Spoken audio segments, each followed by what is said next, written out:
welcome everyone. Seeing this community and genre, let's say, evolve over the last decade was an amazing experience. As many of you know, I was one of the developers in this community from the very beginning. 10 years ago, it included 25 people or 40 people, depends who you're asking. And it was the first meeting of a group of activists that didn't know much about games, but really wanted to understand how to use this power and potential for good. And 10 years later, I feel we're in a very unique place, which is perhaps the only place where you can get the encounter of the talent from the gaming industry, whether it's the indie scene and the commercial industry, with people that are really dedicating their life in the public sector for social change. And they speak different languages, and I feel that this place is the place where sometimes there is some translation and good conversations. The secret to successful projects that we've seen many times was the willingness of the public sector to work with private companies. Private companies that have the reach, that have the know-how, they have the capacity to engage wide audiences. So with that in mind, I'm excited to present the next speaker. Michael Jones will not only speak about games today, he will speak about how technology and platforms such as Google Earth, Google Maps, and local search that he personally led at Google can contribute to progress, can contribute to social impact. Michael himself is traveling the world to meet with governments, businesses, NGOs, other partners in order to advance Google's mission and technology. And as the company's tech advocate, he's always looking into the future, not only on the challenges of the present. Let's start the event by welcoming our first keynote speaker, Michael T. Jones, Chief Technology Advocate at Google. Thank you.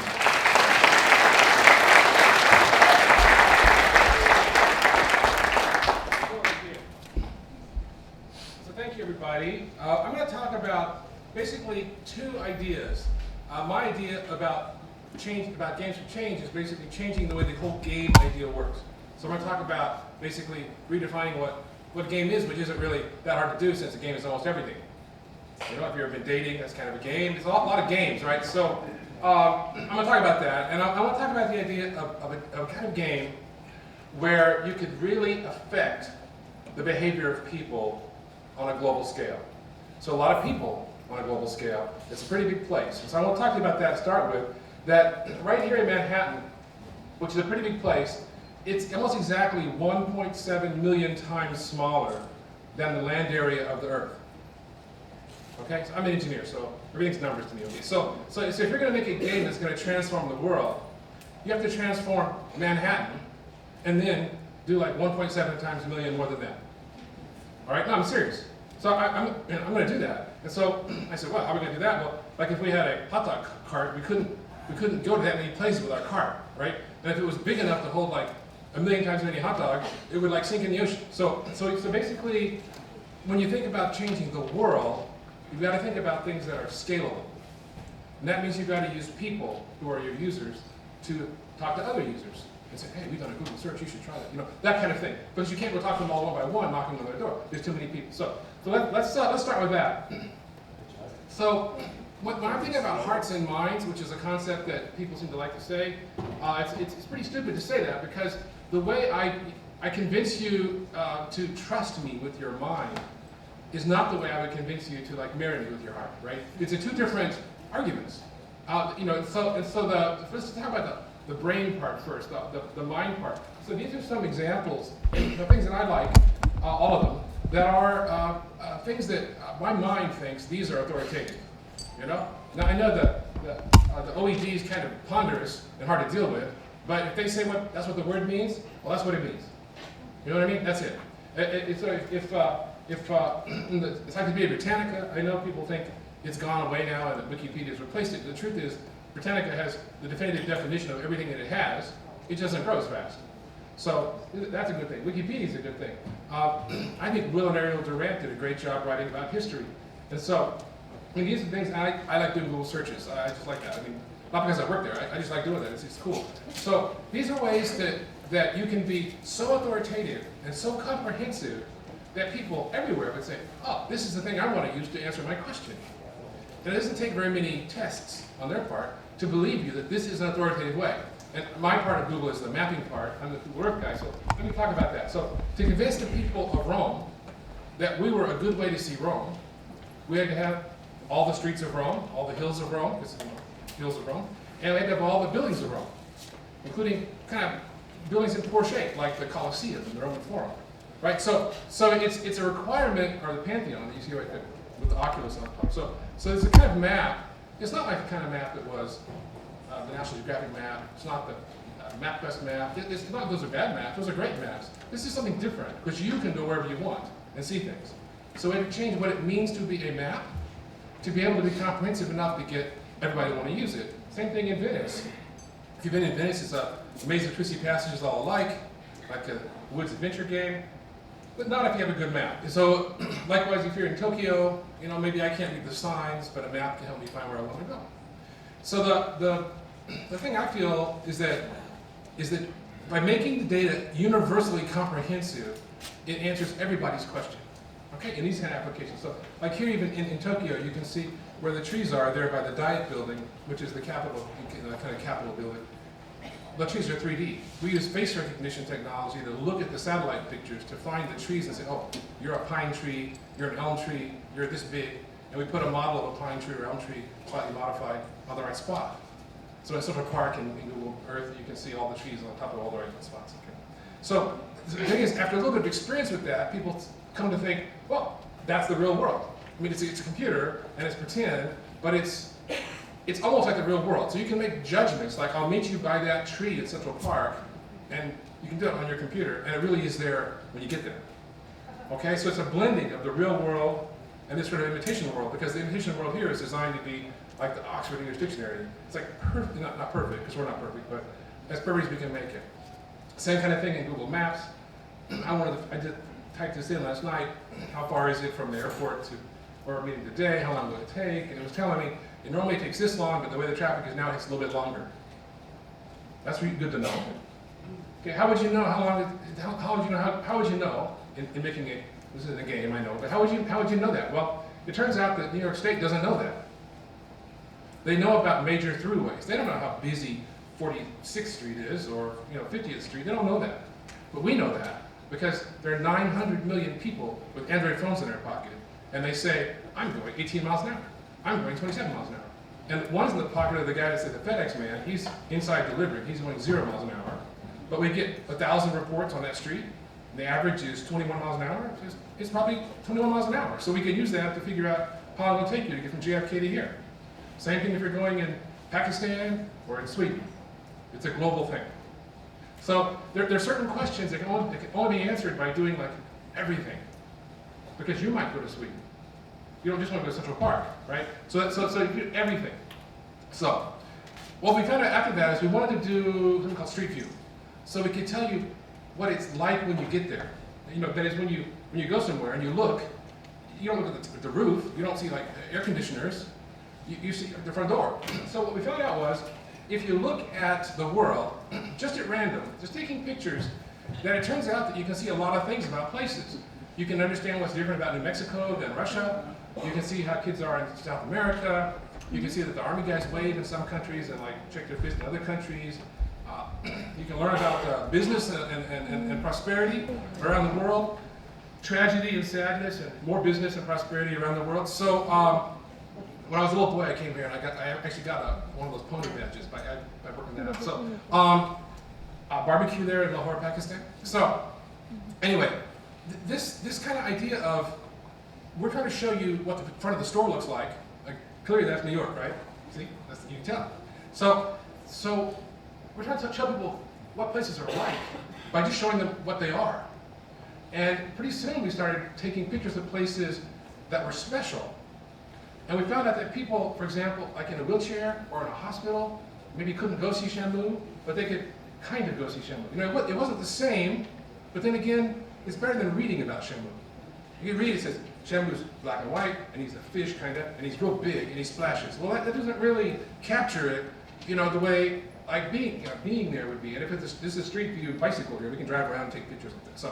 So then we started saying, well, what if we map the ocean floor as well as we map the land? Because that's interesting too. So we said, well, we'll make a thing with a propeller that pulls you through the water and has cameras on the front like Street View car, and you tow a rope behind you with a buoy on it with a GPS device, and then we can make an underwater Street View. And then that means people can go underwater and they can turn around and see things. They can follow this camera through the ocean.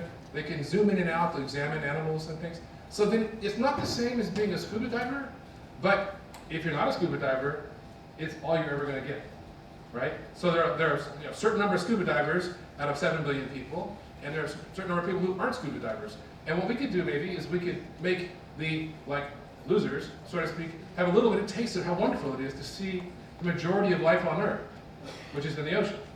70% of the Earth is ocean. More than 70% of the animals are in the ocean, and it's beautiful and fantastic. So if you haven't been in the ocean, you don't know that. You know, for example, see the fish here. Looks like he's got his eye right there. Well, it's not his eye. That's his backside, but that's designed to look like an eye, so that, like your mother said, I've got eyes in the back of my head, don't try anything. So the fish actually has kind of eyes in the back of his head, so other fish won't kind of sneak up on him because they think he'll see them. Or like fish hang out here in this sort of Starbucks area there. You know, so it's kind of like you can get a sense of what life is like undersea from something as lightweight as just Street View cameras stuck into a plastic tube and swimming around under the ocean. And it's a big deal for people, because most people, this is all they ever see of the ocean. They see it's wet over there, and that's the edge of the beach, so I'm not going to go any further. And that's what normal people see. They see nothing. And so we thought, well, this is great. We've had a couple 100 million people do that in 6 months. More people than ever went scuba diving. And so we had this idea, we're like, well, how can we do something more than that? You know, like if this isn't really trying to be a game, obviously, but it's emotive, it connects with people and their soul. Maybe there's something we could do. So here's what we did. The people who did Keyhole, which is Google Earth, and the people who made Google Earth and Google Maps, basically all, the original people, left the Google Maps team and created a company called Niantic. Okay? And this is the ship Niantic, named after the city in Connecticut. And it came around South America bringing miners to California in the gold rush. Yeah. And when they got here, they all went to go mining, and so did the crew, so the ship couldn't go anymore. So it got stuck in the mud. And so what happened is the mud got filled in, and finally it became a hotel. It's called the Hotel Niantic. See, there's a Niantic Hotel. They cut off the bowsprit, and they made the hotel on top of the hull. And so right now, that whole thing, you can see several boats like that. That whole thing is now underneath the Transamerica building, the pyramid-shaped building, parking lot. Okay? It's like, you wouldn't know it's there. It's like cool and interesting. And how would you know it was there? You know, you just walk down the street, you're visiting San Francisco on a business trip, you wouldn't know that, but maybe you're the kind of person with a joy in your heart that would like to know that. And so we said, well, we're going to make a product, this is for fun, that kind of nudges you and says, hey, you know, you should look at that because that's cool. And so here's how that got started.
field trip.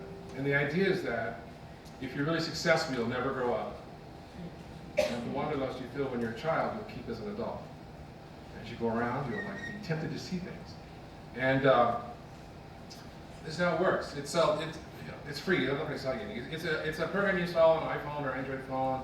You say, I care about Anthony Bourdain restaurant reviews. I want to see all the restaurants he reviewed. Or I like movies. If I walk near somewhere that a movie was filmed, I want you to tell me. You know, The Psycho was filmed here, or Mr. T was filmed here. Whatever movie it was, this corner was this.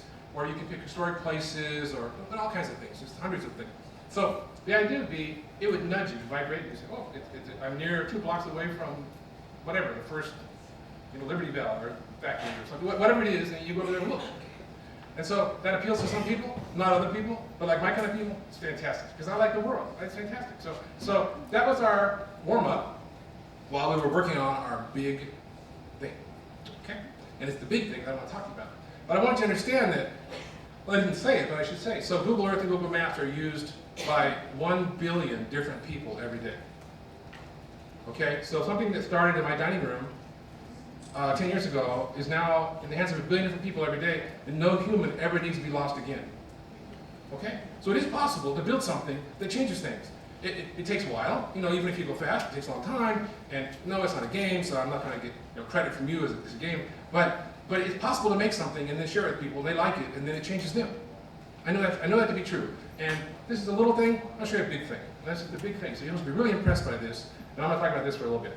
So, if I want to get not just your mind excited, but your heart excited, then I need to engage you at a pretty human level. I don't need to send you an email. I don't need to show you a pic. I need like something you can do and feel, right? That to me at least, or for my friends, that's what hearts and minds come from. So here is how this works. Imagine if, you have to imagine here, because I live like in a dream world, so just dream with me a little bit. So imagine if there were things in life that you didn't understand. Most people try to understand everything, but imagine you don't know if there's fairies, but there might be, and it's a nice idea. Just imagine things. Well, imagine if there were forces, energy coming out of the earth, or cosmic powers that influence people, and like even in the Civil War days, you might have somebody like, I don't know, some poet, some strategist sitting there, and maybe he happens to be leaning against the pole or a tree, and it happens to be a force field coming out of the ground there. He doesn't realize, he can't see it, but it's influencing his behavior. Just imagine that. Well, who would it influence the most? Probably artists, right? Because artists are sensitive people, so artists and writers, sculptors, poets, people like that. People that follow the muse, maybe the muse has like alien strings on it. You never know, right? So, this is what we put out. There's more to the world than you can truly see. You've sensed it, but you cannot tell. Something is very wrong. Strange occurrences. Visions affecting us. Are we being watched? I am a truth seeker with many questions. The most important is, what is the Niantic project? Yeah, so we're big teasers. We put that out about 6 months ago, and all you could do was you go to this website, nianticproject.com, and then there was this cork board, and it had like one thing on it, and the guy said, I saw this and I'm wondering what it is. And then the next day he found something and he was analyzing it, and there were clues on there, and people all around the world started trying to figure out the clues. Like they would get letters, and we had letters there, they would change the contrast or the white and black level, and they'd find secret writing and they would decode that. It was fantastic. And so we had tens of thousands, maybe 100,000 people trying to figure out like, what the heck we were doing before we did anything, okay? And then we relented, and we actually released our product in very limited beta. This is what the corkboard looks like. And this is me just going back in time. And now it's very elaborate. There's multiple corkboards because it's like a war room with lots of data. But each of these things is an elaborate story. So it's kind of engaging. There's a story. And here's the story. I'll tell you this real quickly. There's this kind of something called exotic matter, which we don't normally have here. Not normally. Maybe a little bit back in the Civil War, but not much. And the experiments at CERN with the Large Hadron Collider caused a little bit of this exotic matter to be able to come into our area. And it has an interesting property that makes people smarter. and more capable, but it also changes their behavior and values. And so you might think about that and form like a political or personal opinion. Would you want to be smarter and more capable if you didn't know what the person that gave it to you had in mind? You know, it's like a red pill, blue pill kind of question, right? You know, there's like you might be better, but you might not be you anymore. And so people have 2 points of view about that, basically. There's the enlightenment, people who are eager for the new wisdom and knowledge, no matter where it comes from. There's the enlightenment right there. And there's the resistance, who you might think of as like, you know, the home front, the Coast Guard, saying, look, you know, who knows? Like, it could be Jabba the Hutt pulling the strings. It could be anybody. I don't want to drink that. You know, there's like two. I'm enlightened as well. Okay? But there are two styles. Okay, and so there's a battle to take over territory for your team, and you work with people or alone. And the idea is, in the end, the world will be either enlightened or will it resist. Okay, we're not choosing that. This isn't like next year there's going to be level 81. It's not like it. It's like people are fighting with the world when they want it. They want it. That's it. It's a thing. It's not a game. It's like we'll play Hearts tomorrow. I mean, it's like it's a thing. It's a war. When it's over, it's over. Okay. So there's that. Then we said, okay, we're ready to have the first, say, 100,000 users, and we actually launched the application, and we launched a real video that tells the story. And it looks like this. Well, actually, the people had to sign up. You can still sign up if you want. What was the net effect of the Niantic project? We had crossed a threshold in which global security could be at risk. Decrypting the data was the mistake. This is not psychosis or some cognitive break, but an actual takeover of the mind. Much of the public sculpture found in our cities is based on design seeded in the human mind. Certain places have an energy that not only attracts people, but attracts events. The mission of 13 Magnus is to monitor the effects of mind hacking. Obviously, this will be done with the highest of security, to make sure that the ideas do not contaminate or threaten humanity. This all leads to Niantic. I know that many tools will be needed to fight this battle. You just have to know where to look and know what you're seeing. Portals emit exotic matter into our world, and that matter has certain effects on our world. I started noticing that there were energy fields, anomalies on Earth all around me. A few of them exhibit properties that are as yet unexplained. I know that there are others out there. What if they're already among us, but we don't realize it? I must be prepared to work with them or fight them. They are coming. Something's wrong out there in the world. This doesn't feel like a scientific study. The one hope lies in understanding what happened to Niantic. Not all mysteries are solvable, but the joy comes in the pursuit.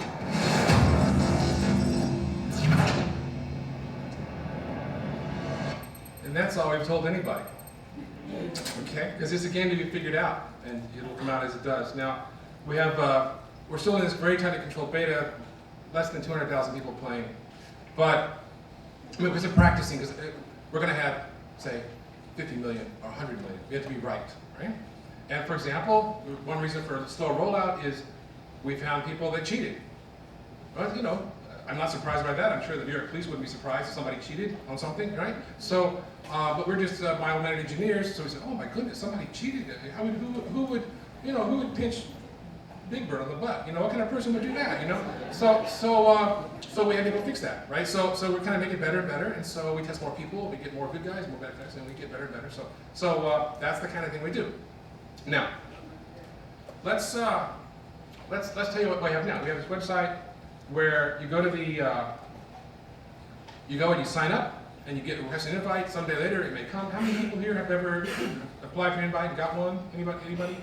A couple? Okay, handful. Okay, great. So it works. You put your name, email, it comes. Okay, and not your name, just your email. That's ingress.com. So that's the kind of front door, and that's all I want to tell you about that. I'm not here to get you to play it.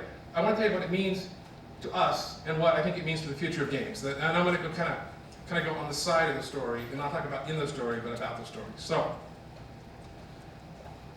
we know it's working because we watch how people use it. They play by themselves, be they babies, be they older. They play with a couple of friends. They get groups together. They get people they don't know together. In the game, it's possible to, it's like a walkie-talkie to other people. You can chat with people that are on your team or all teams. You can do collaborative things versus competitive things. People find each other, meet up, and do things. Okay? You have people get engaged, for example, all right? Okay? And so it involves that. In the video I showed, man, I noticed it, but this guy was walking down the sidewalk, and he's walking past some little fountain of magic pixie dust, power, exotic matter. I sort of like the power dots in Pac-Man, okay? And the way that works is, they're out in the world. You can't sit at your desk and click on them. You don't drive the joystick around.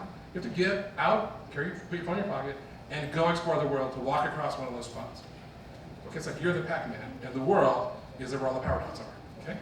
So it's a game you can only play by doing. There's no game to play if you stay home. You have to go somewhere. You can do it on a business trip, you can do it with your kids, you can do all kinds of places in the whole world, but you have to go and do things. And the places we send you happen to be fun places. It's all the public art objects in the world, for example, have magic power coming out of them. But if you go get the power, you're going to see all the art objects. It's sort of a subtle gaming cultural imperialism of some sort. Okay, so here's what we get. Has it been a week already? This week on the Ingress Report, the Enlightened take a road trip through the Philippines, 120 agents gather in Moscow, and our new correspondent Sarita Hayes explores the best strategies and tactics for both factions in the field.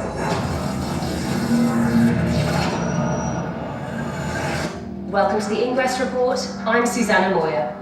Our top story this week comes from Moscow, where a group of agents calling themselves the EMT, or Event Masters Team, brought together over 120 agents across both factions to participate in a long-planned exercise. The gathering ultimately led to a 3-hour event where both sides traversed Moscow, while members of the EMT served as judges and overseers. Earlier, we spoke with agents involved in the event. Наша цель – дать агентам почувствовать себя частью глобального сражения за контроль экзотической материи. Соответственно, агентам разных фракций порой стоит закапывать топор войны и производить вот такие операции совместные. Планируя эту операцию, мы пытались максимально стимулировать у полевых агентов способности координировать усилия большого количества людей для того, чтобы сделать их более эффективными в поле в дальнейшем. Я считаю, что эту задачу мы выполнили с успехом. Мой совет фракциям – подготовка и еще раз подготовка. Количество активных агентов с вашей стороны – ключ к победе. Much speculation and concern has been swirling after a performance by former Niantic project member Misty Hanna, the one-time research subject who escaped from Niantic's Geneva facility. Hanna performed at the famed Magic Castle in Hollywood, California, a venue exclusive to magicians. Ladies and gentlemen, I need to get you out of here immediately. The show was interrupted when an assassination attempt apparently went awry, leaving dead a Las Vegas hitman with known mob ties. Initial reports speculate that his intended target was Misty Hanna herself. Only adding to the mystery and speculation of the night, eyewitnesses report that outspoken resistance agent Clue received some kind of information handoff from Misty prior to the show. No word on how or if that was related to the assassination attempt has been reported. We'll have more on this story as it develops. In the northern provinces of the Philippines, 4 enlightened agents report on how they laid groundwork for Operation Boomerang, the undertaking that netted the faction 33 million mind units. Agent Shadow with 7 and his brother, Agent Mariozawa, paired with agents Encapsulation and Xynthus, driving over 1,300 kilometers in the so-called pre-ops mission. While traveling the country, the 4 agents secured vital portals, as well as portal keys, setting the stage for Operation Boomerang. Throughout the 3-day trip, the agents were able to share their experiences with their faction members via Google Hangouts. 6 days later, Operation Boomerang proved a success, temporarily raising the global enlightened score beyond 68 million mind units. We now turn to correspondent Sarita Hayes with our new series, Agent Intel. Every agent in the world of Ingress wants to be more powerful and more effective. Why wouldn't they? Agent Intel will explore strategies and tactics for becoming a more effective player and for leveling up. This week's intel's for all the L1s, or level 1s out there. Now, I know the world of Ingress is new to you, so the best thing you can do is explore everything. Your scanner device, your neighborhood, your city, hack all portals, both enemy and friendly, as they'll give you items, and more importantly, experience. Use the Intel map at ingress.com/intel to track where portals are in your area. Use the comm to talk with other agents nearby, and try to collect as much XM or exotic matter as possible. You'll need it. The key to success for both factions is teamwork, so recruit your friends and talk with other agents nearby via secure faction comm. The best advice you can get is from agents in your area who are fighting the same battle. That's all for this week. If there's any insight you feel we need to share, please feel free to contact us at ingress.com/report. I'm Sarita Hayes. Thanks, Sarita. For this week's Situation Report, we now go to a video submitted by Agent Kraft in Israel, discussing the largest field in the country's history. So we attempt to break the record of the biggest field in Israel, a record that the resistance held for approximately 3 days. We established one field of 3.3 million, another field of 1.5 million, and another field with all the links intact, but no field, sadly. But still, the biggest field in Israel. You also the enlightenment and resistance. Now it's your turn. Enlightenment signing out. If you support an unbiased news source in the world of Ingress, share your reports with us at ingress.com/report. Follow us on Twitter at Ingress, and visit us on Google+. Subscribe to youtube.com/Ingress for a new episode every Thursday, and be sure to leave us your comments and suggestions. For the Ingress Report, I'm Susanna Moyer.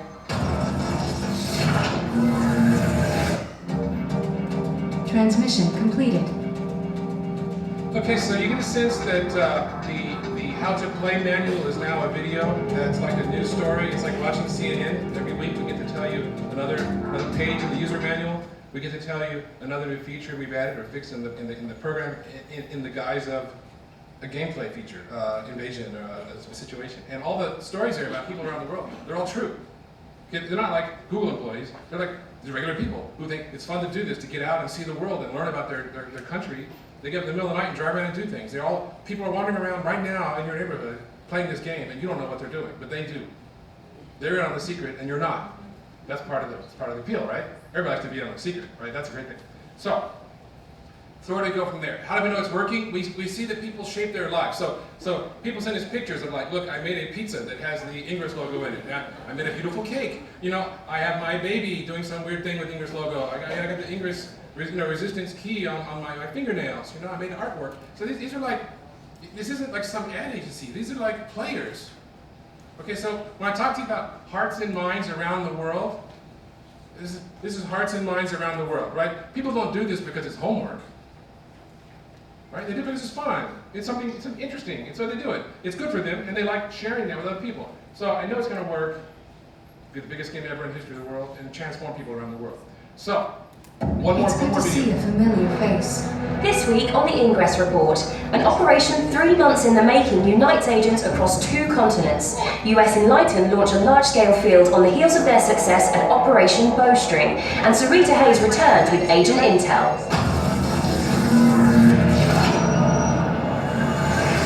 Welcome to the Ingress Report. I'm Susanna Moyer. Our top story this week comes from Europe and Africa, where over 50 agents coordinated a massive cross-continental undertaking. Organised by Italian enlightened agents, Operation Euro-Africa united Italy with the Balkan state of Albania to the east and the African nation of Tunisia to the southwest. Coordinating links between Rome, Naples, Tirana and Tunis, the operation was overseen by Agent Wolf 1977 and was the culmination of 3 months of planning.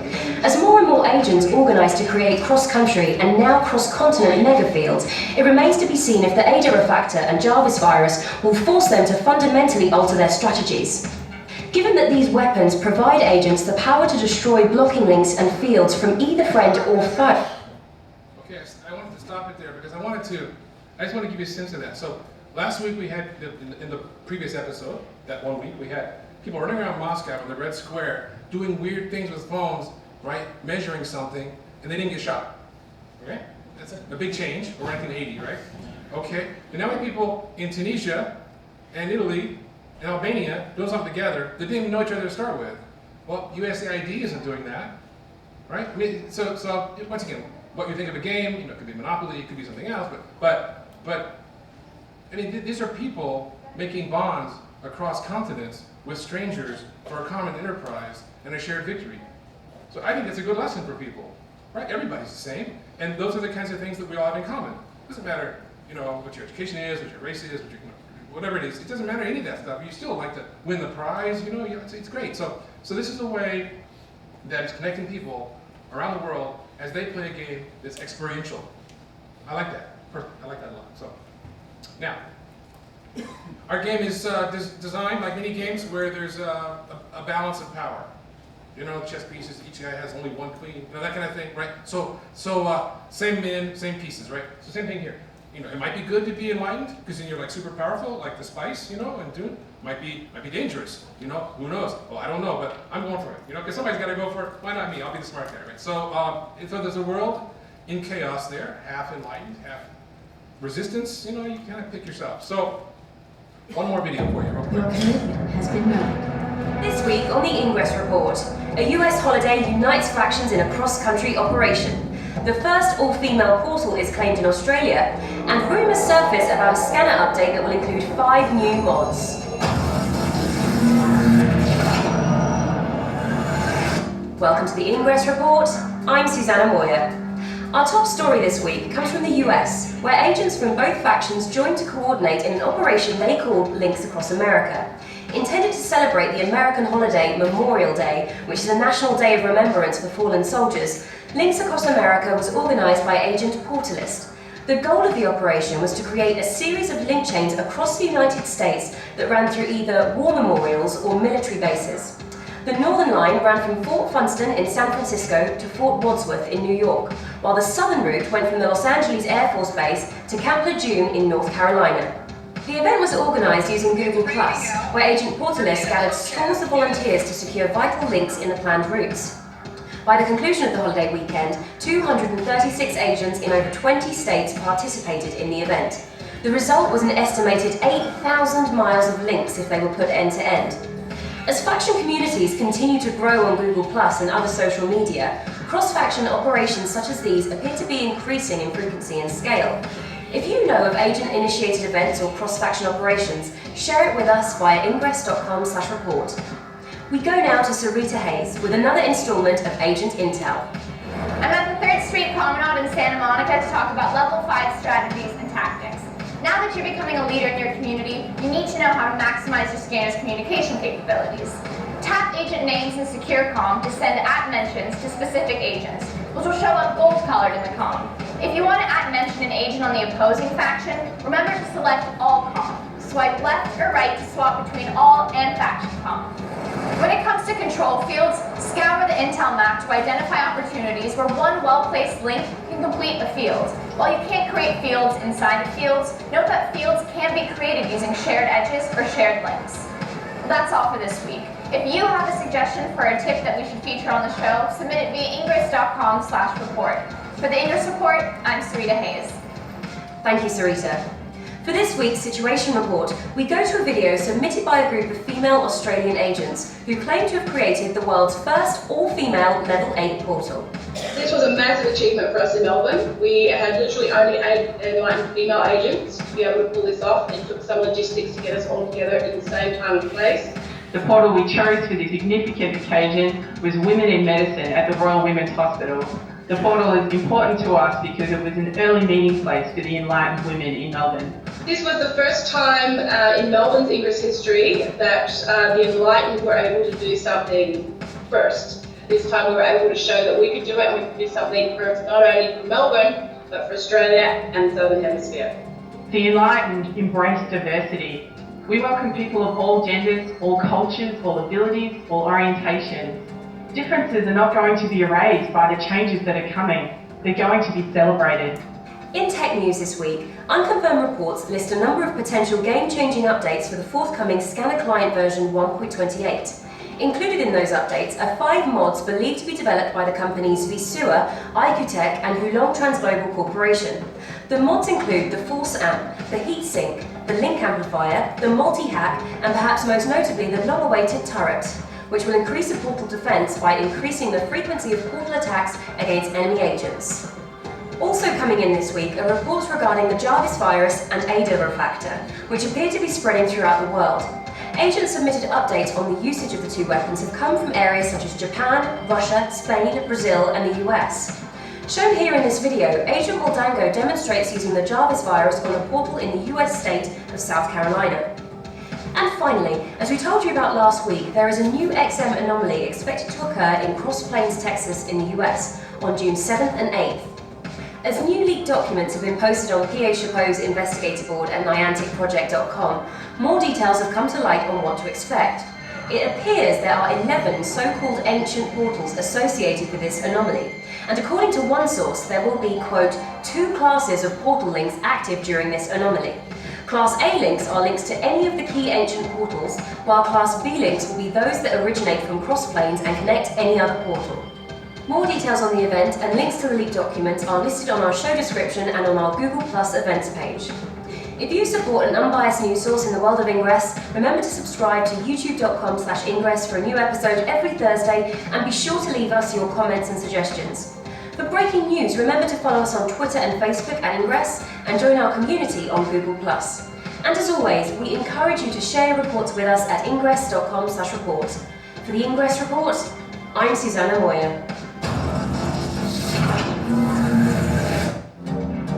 The struggle continues. Do not abandon it. I chose that one because I wanted you to think about, in these we have people's patriotism expressed through the game. So the game didn't make them patriotic. It gave them a new way to share their patriotism. It didn't make them respectful of the heritage they have from people who fought and died for them. But they were, and it was a way to show that and reflect that. And they was able to share that. They had to get to 250 people together to do this across the country. They didn't know.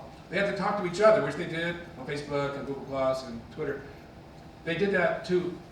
They were telling each other why that was important. They were talking about their grandparents and about their parents. You know, it was very, very touching. So they were using our tool to talk about their heart. That's why I feel like this kind of thing can work. And not just for us, I mean, for anybody. So I think it's a good thing. I encourage you to do that. Now, how else can you tell it works? Well, it invades the real world. There's a resistance key in the lights of a building. There you have it in Minecraft. There you have it in Lego. You know, it's like it's invading other games like the virus. We see people that, you know, like these people all got together, you know, and they were like running around the White House and the lawn, you know, and the mile zero marker that's behind there on 14th Street. So there's always people running around the White House, and so you can see people are, what are people doing out there, you know? And so there's also like in Hungary, or like people making the coffee up there. It's like the Zen thing with the sand. It's like people, and they must be missing something because they really enjoy what we're giving them. That means somebody's not giving them what they need. And so I want to give it to them, but I mean, so can you. So let me talk a little bit about the epistemology of that. And before I do, I want to kind of tell you a little bit about the invisible game you don't see. Like, you know, I'm just saying all this stuff, but like, does it only happen in Albania? That's good. So this is our neighborhood right here. We're kind of up near the top there, and this is zoomed in close. These are areas where people have built structures using the game, so they had to go and stand there and do something. And this is the result of back and forth. So people have been wandering around all these places, actually doing things right there. To get the energy to do that, they had to go eat a lot of power dots, so to speak, and gather exotic matter all around. So they've been running all over. They had to go to Ryan Park and Central Park and all around to get stuff, to get back to here to use that to do these things. Okay, so they're running all over cities. So you see people running around with the phone, looking around, that's what they're doing. Okay, so, I mean, some of them. So we'll zoom out a little bit. There's, you know, it's not just there, you know, it's all of Manhattan, not just Manhattan, even New Jersey can do this. You know, Brooklyn, there's the links out there on the Far Rockaway.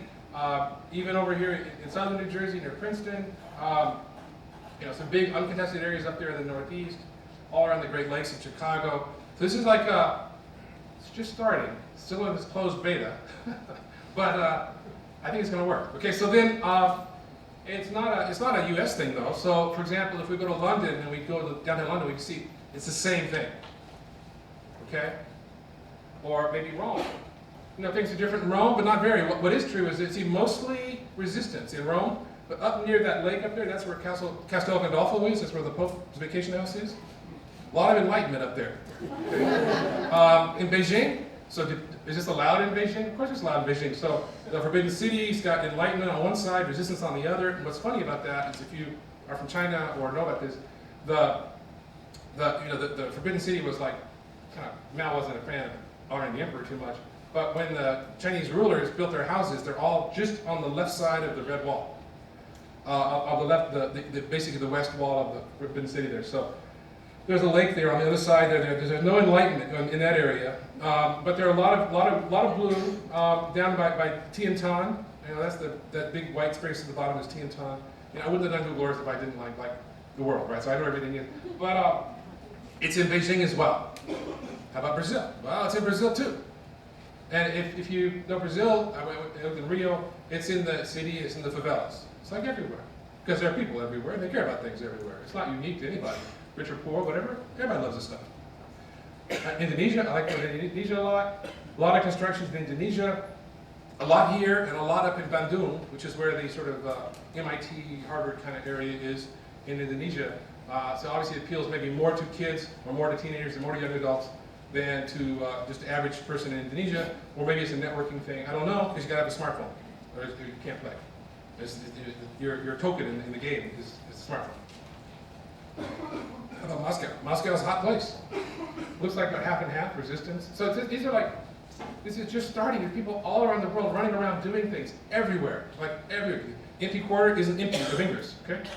So when we show this kind of artwork and we say, hey, you know, this monument in the Ukraine, that isn't, it's aspirational, but it's also literal. People are there today, right now, doing that. So it's interesting. It's a global thing. Now, I think what we've built so far, even though it's just in test, and I know everybody doesn't have it yet, obviously, you know, try to keep it under 1 million players because we want to get good before we let people invite their friends, right? You still can't do that. But when we do that, be like Gmail, you can invite people. It'll grow quite a bit. So what makes it work so well? I'm claiming it's working well. What do I think makes it work well? It's 3 things, and they're the core of everything we do in Niantic, which is a little company. It's a little separate project inside of Google. Google doesn't want to have anything about spies and killing people and secrets and stuff part of Google. So what is it? What's our secret? I'm going to tell you because it's not like I don't want to keep it from me. I want you to make better games, right? Change the world. Games will change. Number 1 is that I told you that my friends and I had built in Google Maps and Google Earth basically the encyclopedia and the dictionary of geographic information. And I think that's a fair statement. We did that. I'm proud of that. But what we realized was, you know, encyclopedias and dictionaries and other reference books are actually a small part of the books in the library. There's a lot of kinds of literature that aren't those. They don't maybe have the same gravitas, but for example, Harlequin romances, sometimes people make light of that, but the truth is there are lessons on how to be a good wife, good husband. There are lessons to the soul, right? Isaac Asimov, Caves of Steel, Naked Sun, about humans and robots. It's not about robots, but it's really about people and deception. You know, you can fool people and robots in different ways, and so it's very clever. And when I was a boy, I called Isaac Asimov on the phone, and he answered, and I talked to him, so he was here. So he was in the New York phone book as I Asimov. I tricked him. I didn't trick him, but I got past the guard. I said, "Is this Isaac Asimov, the noted ex-biochemist?" Guess what he was before he was a writer? He said, "Why, yes, it is." And they started talking to me. So then, like Sherlock Holmes, Harry Potter. You know, John le Carré, Dora the Explorer, you know, like maybe you take your kids to some resort in the Adirondacks, and there's a little thing that your kids can do to exploration around the lake edge and around the golf place or wherever, all around the hotel, and you can see where they are on your phone, and they're having a good time collecting prizes. You know, that's the kind of game where they're doing something active and fun, and you can watch them at the same time. It's like self-babysitting, right? So, I mean, a lot of things you could do, a lot of kinds of literature, that could be games in the way I'm talking about in Niantic. Totally different, you know. And for example, in Jane Austen, I have a Google Earth place marks of every place mentioned in a Jane Austen book, broken down by book, by chapter, paragraph, okay, and sentence. So if, you know, because she's very accurate in her books. So if she says Mr. X talked to Miss Y at the big bridge by the oak tree near so and so, there's actually a bridge there and an oak tree. It's really there. So I know all those places are. So imagine to get the big hat and you know. You let out of debtor's prison, you have to go to all these places. I don't know, but the thing is, you can have rescue your loved one from debtor's prison by going to all the jails. The thing is, you could, there are a lot of kind of games, and a lot of kind of literature, and it's totally unexplored, and some of it touches the heart tremendously. So I'd love to see that happen. That's number 2. Number 3 is we have a value system that says that action and active experiences touch you, I guess it's number 2, really. Touch you in a way that clicking a lot doesn't. Now, I've got nothing against mouse. I'm a programmer, you know, I click all the time. Nothing against joysticks, nothing against game consoles. I was funded by Sonic Computer Entertainment to build a company one time. I got nothing against anything. It's just that, you know, like if you click a lot or gossip a lot on Facebook or whatever you do a lot of that's all just sitting in a dark room doing it, it isn't quite the same thing as a full and robust life. And I don't want to take away your toy. I just want to give you a better toy that encourages you to do better things, right? So I think that's a good thing. So I think walking in if you just know if you walk down that wooden path there, I like that picture because when you got to the end, the temperature would be different, it'd be kind of cool, a little humid, you hear some little bugs chirping or something. You'd feel, oneness with nature or something. You just know you'd feel that, and you can just tell that. And no matter how you click on that picture, you won't feel that, right? It doesn't work that way. For example, at Mecca, okay, did you know people move? They move around. Well, if you see a static picture, you wouldn't know that, would you?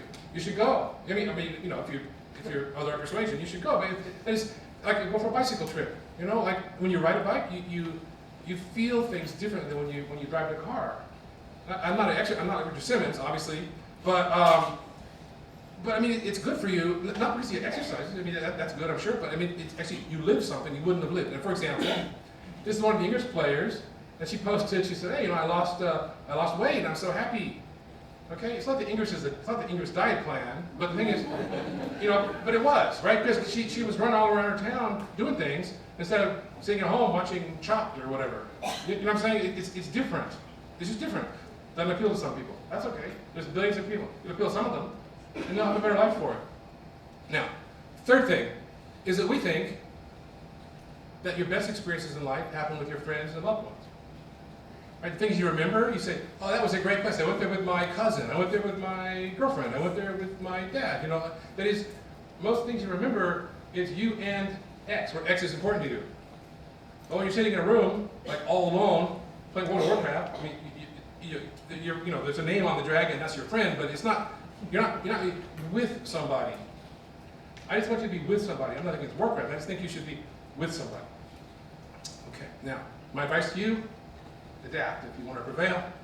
Whether you play Ingress or do something else, I think it's really important to realize that when everybody has a phone, the phone's on no location, there may be games, you should somehow use phones and location, right? Everybody could fly around in their hover suit.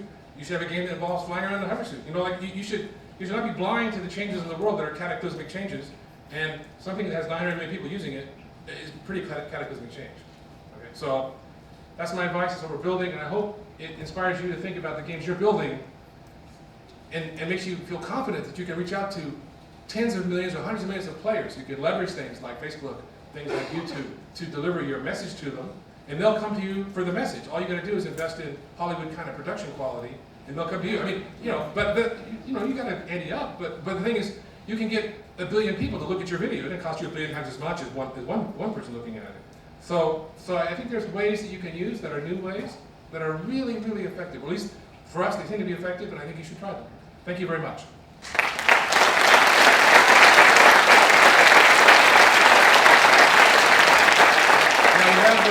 We have about 4 minutes. So if there are 4 people with really smart questions, there's one right here. Just hang on. So there's one here. Take 3 more. You tell me your question. Everybody be quiet, and I'll listen. I'll repeat the question, and then we'll answer it. Okay? Okay. He was first. Will the Ingress app be available on the iTunes Store as well as the Google Play Store? Okay. Will the Ingress app be available on iTunes as well as on iPhone? And it already is. Okay. Yeah, we're not despite what it says in the newspaper, nobody's that competitive to want to turn off half of the greatness in the world, right? It's okay. That's a good question. Yes. Any plans to work with education or schools? The question was, any plans to work with education or schools? So here's the big secret, which I guess isn't a secret if I answer it, which is Ingress isn't really a game. It's actually a demonstration of the Niantic game platform that people can use to make games any kind they want and do whatever they like. It's got billing mechanisms, it's got all kinds of advertising, all kinds of stuff. You do what you want. We provide the world's geographic data, super powerful computers, all the things that would be hard for you to do. You provide little magic pixie dust to make it your game, and you're golden. Okay, now we'll make more profit together, or in the case of education, children more profit. It's great. Okay, that's 2 questions. I got a lady waving around right there. Okay, so if that's the case, how soon are you accepting developers for your platform? The truth is, the people working on the platform versus the game, are like, they want to make the game great, and they're nervous to get started on the platform side. And us on the board and the executives want to say, start now, because you'll learn from the developers. So if you send me mail at mtj@google.com, I will shower them with mail they don't want, but that'll teach them a lesson, and maybe they'll work with you, okay? And be sure to say, you're the lady that asked the question, you were first, okay? Be sure to put that in your mail. And nobody else do that, that would be cheating. And one more question. Okay, so is that a hand or just, oh yeah, okay, I didn't know, like, you know, deodorant, dry cleaning, yeah. How do you pay for it? People always ask us how to pay for things. You should just be happy that we like serve the world for free, you know? You know, we don't know. And what I mean, so when I say we don't know, what I mean really more nuanced version of that is we have several plans and we're trying them all. And we're testing them. So one example, it depends on the game, but one example would be some games, I think this is crass, so I don't think it'll happen, but some games, you know, you go in a room and there's a big sign for, you know, vote for Smokey the Bear, right? I think that's just intolerable. But you could do that. If it's your game, you could be whatever you want. But what we did was, in Ingress, you could get kind of special codes to put in your phone becomes like a Geiger counter, basically. Special codes give it new power. And we did it with Hint Water, that inside the bottle caps of Hint Water now, there's a code for Ingress. Okay? So, if you were to buy Hint Water, you could look at the code. In Snapple, it's got a cute little saying. You know, in Hint Water, it's got a Niantic Ingress code. Type that into Ingress on your phone, and you get new abilities. So I guess maybe you buy more Hint Water. You know, I mean that might work. It might not work. I don't know, but we're trying that. It's another thing we could do. Like imagine like I showed this minute ago in the video that there was this big thing going to happen in Cross Plains, Texas. You probably don't. Has anybody been to Cross Plains, Texas? Raise your hand. No. Okay. Nobody's been to Cross Plains, Texas. Okay, except two people. Robert E. Howard, who wrote Conan the Barbarian from his house in Cross Plains, Texas, and John Hankey, the guy behind Niantic. It's where he grew up. So it turns out there's going to be a huge amount of XM over there, lots of stuff going on. A bunch of people came in, he met all these people, he showed them to his mom. He was really proud of that, and like that was great. So obviously we can steer people places if we want to have a, you know, in-game goodies there they can get. So you can imagine steering people toward some new park the city wants people to see. So there are a lot of ways to do that. I'm done, but I want to give you here's the Google thing. When we sold Keyhole to Google, and we said, hey, you know, you want us to show ads, what do you want to do? And Larry Sergey and Eric said, oh, don't waste your time. When you have 100 million people every day, or every month at least, then we'll talk about ads. Until then, it just doesn't work. So what that's given us perspective on is not that it doesn't matter, but that basically, if you have a fantastically popular, thriving thing, you'll find a way to have the value paid for. That's not intrusive. If it's only a small number of people using it, you've got to squeeze the money out of them, and then they hate it, they don't like it anymore, right? But if it's like in Google search, you search for something, probably not shopping, you're just searching, so we give you the answers. If you were shopping, over on the side there's ads. You might click on those because maybe you're actually searching for those kind of shoes, and it says lowest price for those shoes within 2 blocks of you. You might say, oh, I'll click on that. So you know, the advertiser pays us, you don't pay anything. When you're in the shopping mood, you get that. So something like that that's very non-invasive, I think seems great. I don't really know what it is, but we're working on it. Okay, thank you very much.